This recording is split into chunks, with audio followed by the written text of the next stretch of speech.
This lesson covers the higher-level content for topic A1.1 on the properties of water. We already know that water is vital for life on Earth, but have you ever wondered how water arrived here in the first place? One hypothesis suggests that the water came to Earth via asteroids. These asteroids could have carried ice or water molecules that were delivered when they collided with our young planet. This is why we sometimes use the term extraplanetary, meaning beyond our planet, to describe the origin of water. However, if asteroids delivered water to Earth, they likely did the same for other planets in our solar system and beyond. So, why does Earth have abundant liquid water while so many other planets don't? There are two major reasons. The first one, Earth's distance from the Sun. Earth is positioned at just the right distance so that the sun's energy doesn't boil all the water away or freeze it completely. And the second one is the Earth's gravity. Earth's gravitational pull is strong enough to retain water in its atmosphere and on its surface, preventing it from drifting off into space. Together, these factors place Earth in what scientists call Goldilocks zone, a region around a star where the conditions are just right for liquid water to exist. The name comes from the fairy tale Goldilocks and the Three Bears, where Goldilocks prefers the porridge that's not too hot and not too cold, but just right.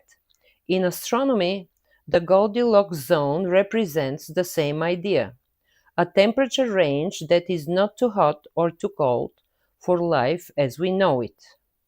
The location of planets' Goldilocks zone depends on two things. The first one, the size and energy of the star.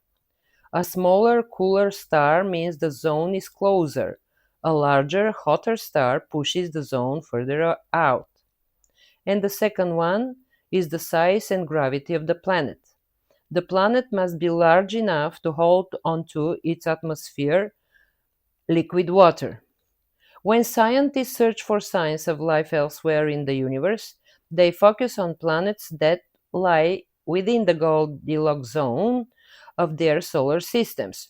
Remarkably, our Milky Way galaxy contains over 40 billion planets estimated to be in this habitat zone. This makes the search for extraterrestrial life both promising and challenging. There are so many potential candidates to explore. So, Earth liquid water and life supporting conditions are not just a coincidence. They are the result of delicate balance, a just right combination that places our planet comfortably in the Goldilocks zone. So, the clear list of key concepts for A1.1 higher level on the properties of water and the Goldilocks zones are: properties of water. Water is essential for life due to its unique physical and chemical properties. Extraplanetary origin. The hypothesis suggests water arrived on Earth via asteroids from beyond our planet. Goldilocks zone. The region around a star where conditions are just right for liquid water to exist. Earth's unique conditions. Earth's distance from the Sun and its gravitational field allow it to retain liquid water. Temperature balance. Planets in the Goldilocks zone are not too hot or too cold, supporting the presence of liquid water.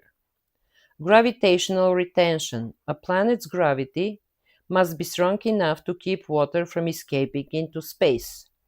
Search for extraterrestrial life. Scientists focus on planets within Goldilocks zones when searching for signs of life. Abundance of habitat planets. There are estimated to be over 40 billion planets in Goldilocks zone in the Milky Way galaxy alone.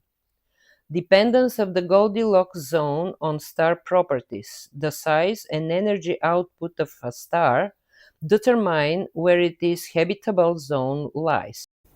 Thank you for your attention today. I look forward to seeing you in our next lesson.